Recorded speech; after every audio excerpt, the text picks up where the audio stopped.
Do you have trouble fitting comfortably on motorcycles? Do Japanese tourists run in terror when they see your footsteps coming in around the corner? Do your pants have an elastic waistband? Then you might be a bigger rider. That's cool. No hate. Our Lord and Savior Valentino Rossi made riders of all shapes and sizes, so we must trust in his intelligent design. Since we want everybody to be on two wheels, regardless of their size, let's talk about the top 7 motorcycles for larger riders in today's video. Today's video is proudly sponsored by Cardo. I'll tell you more about them and their state-of-the-art communicator systems later in the show. Let's get into it. One of the struggles a bigger rider has when they are first getting into motorcycling is finding a bike that is physically comfortable for them while still making power that's appropriate for a beginner motorcyclist. More often than not, taller bikes are usually more advanced and more capable machines and are usually not recommended for a beginner rider. The dual sport motorcycle is the perfect solution to this problem. Dual sports can serve as an amazing starter bike for any rider. They make approachable power but are so lightweight and are very fun and playful. They're relatively inexpensive to purchase and maintain, and their versatile nature will allow you to explore many different styles of riding, which can lead a dual sport to warrant a permanent fixture in your stable long after leveling up your street bike as your experience level grows. Dual sports are even better suited for beginner riders due to their tall seat height and comfortable ergonomics. A lot of beginner motorcycles can leave a bigger rider feeling cramped and uncomfortable. The expression monkey humping a football comes to mind,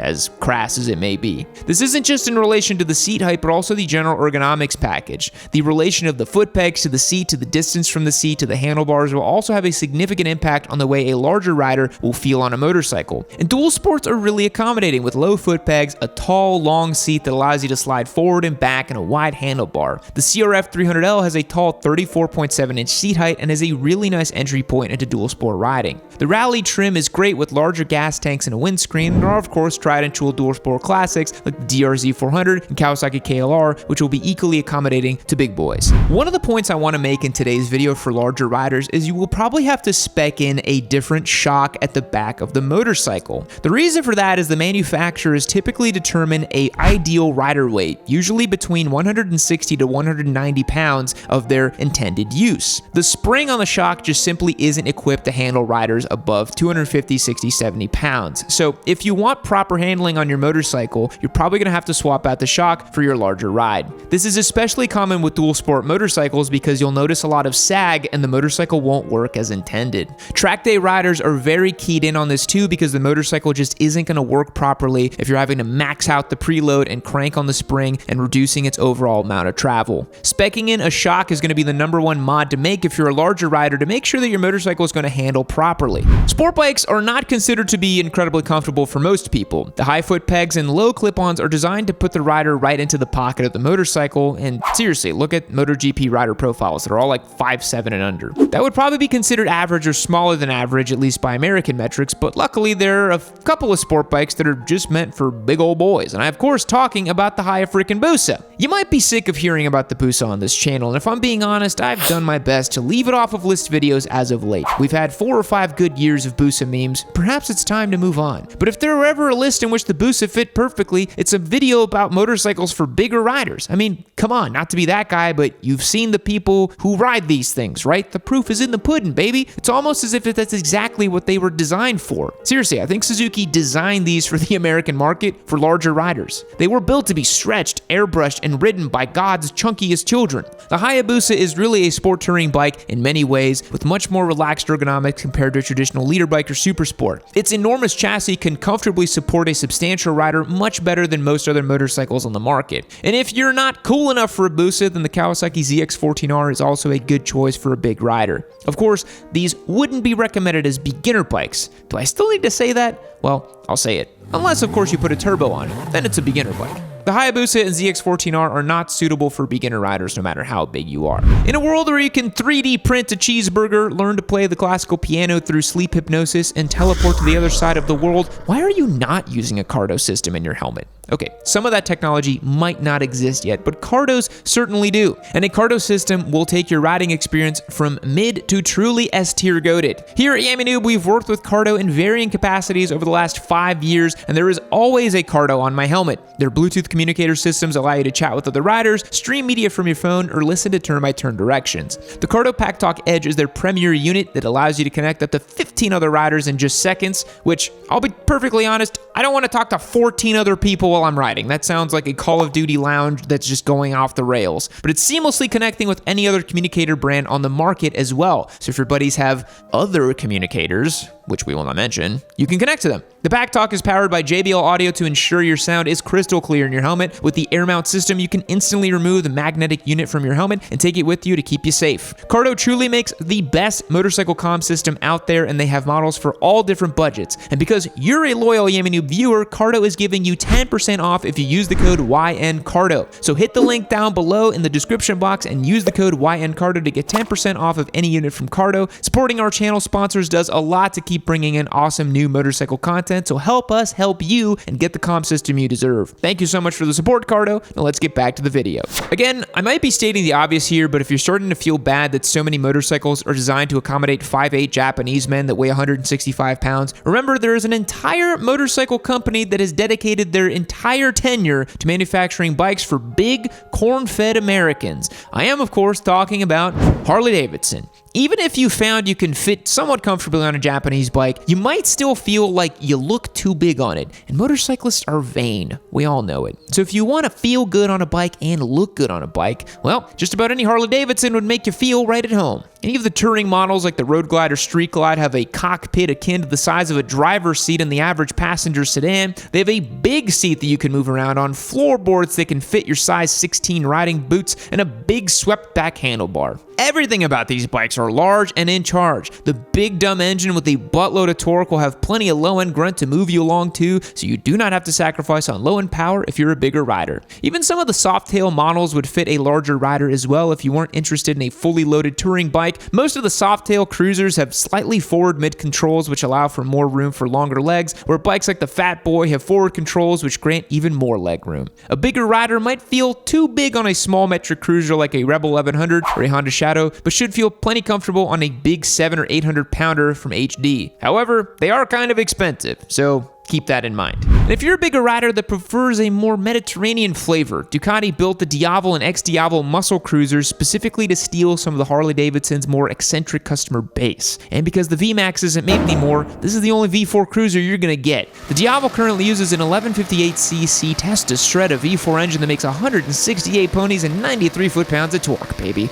Ooh, so spicy. The Diavel's been in production since 2010 and has used a few different engine configurations since then, including the Testa Stretta L-Twin, but each model has made a similar horsepower, but it is something to keep in mind if you're looking at used models from older generations. The Diavel only has a 31-inch seat height, but overall stature and size is very accommodating to larger riders. If you wanted even more legroom, Ducati also sells the XDiavel that comes equipped with a 1262L twin, forward controls, a longer fork, and a belt final drive. The XDiavel is compromised in some features like suspension components and a lack of quick shifter, but those high-tech features aren't necessarily a requirement on a cruiser. And the XDiavel's main selling point over the Diavel V4 is cruiser-focused riding style. But either way, both bikes offer a unique experience for a bigger guy in the market for a cruiser, but wants a Ducati je ne sais quoi.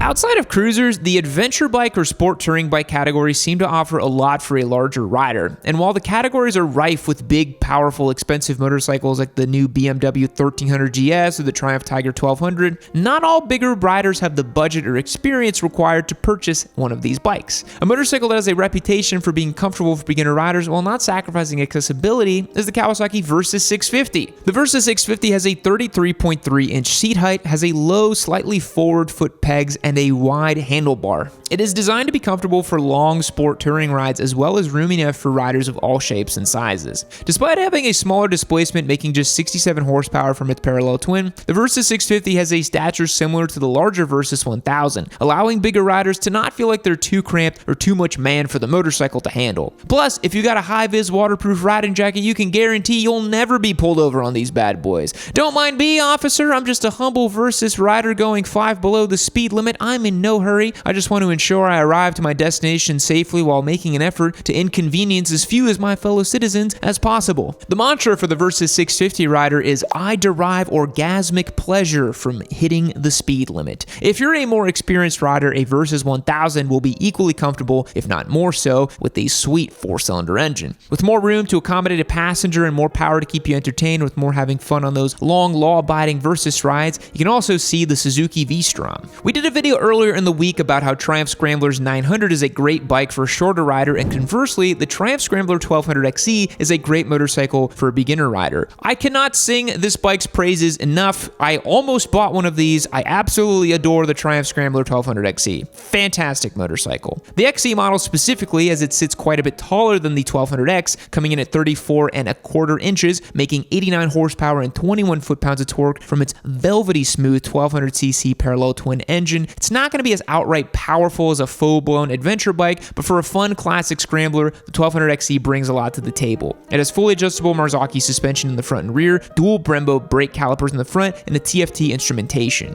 Again, I cannot say enough good things about this bike. Go and watch my full review on it. God, I love this bike. The height from the long travel suspension, a long and flat seat that allows you to move around, and its neutral foot pegs are very accommodating of beginner and taller riders. Based on the amount of dinky little cafe bikes you see, it might seem like a neo-retro motorcycle is off limits for a beginner rider, but the Triumph Scrambler XE provides otherwise, because let's face it, big guys like expensive coffee shops too. And until they stop selling flannels in 2XL and up, there needs to be a couple of bikes on the market to match. Okay, we've made it to the last section of the video. We've talked about dual sport bikes and sport touring bikes and even a neo-retro bike, but what we haven't talked about is beginner sport bikes. Most beginner sport bikes will feel too small for a bigger rider, but what has been collectively considered to be the unequivocal choice in beginner sport bikes for bigger riders is the Honda CBR 500R. Yes, you heard me correct. For most riders, the CBR 500R is not considered to be an optimal purchase. There are bikes that are lighter and cheaper that make comparable power relative to its weight and doesn't offer as much value as the competition, especially considering the price tag. But what it does offer is extra room to accommodate a larger rider. Like I said, despite its shortcomings, it has been regarded as the #1 choice in beginner sport bikes for big riders. It has a 471cc parallel twin engine that makes 50 horsepower and 32 foot-pounds of torque. Weighing almost 420 pounds, its large stature is of a disadvantage for most riders, but is a positive for beginner riders. The CBR 500R is one of, if not the only beginner sport bike that a bigger rider can more comfortably fit on.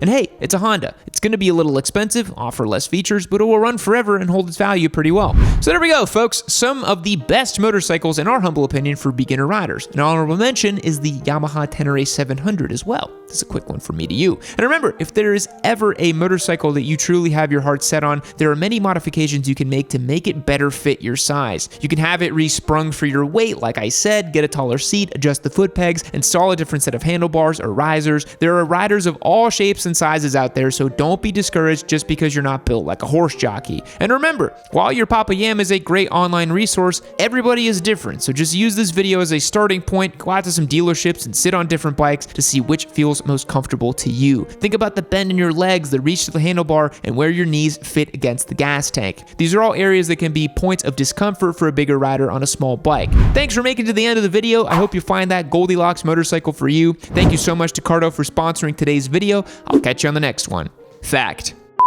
Is a local service district and designated place in the Canadian province of Newfoundland and Labrador on the island of Newfoundland. Is it Newfoundland or Newfoundland? I don't know, whatever. It is located on the southeastern arm of Trinity Bay, about 62 miles west of St. John's. Goodbye. Oh, I love being here inside of the warm embryonic fluid of Valentino Rossi.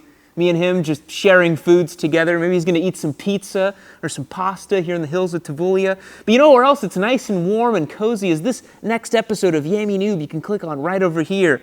I'd love for you to watch it. But anyways, I'm going to stay here hanging out. Me and him might go onto the track later, but I'll catch you guys later.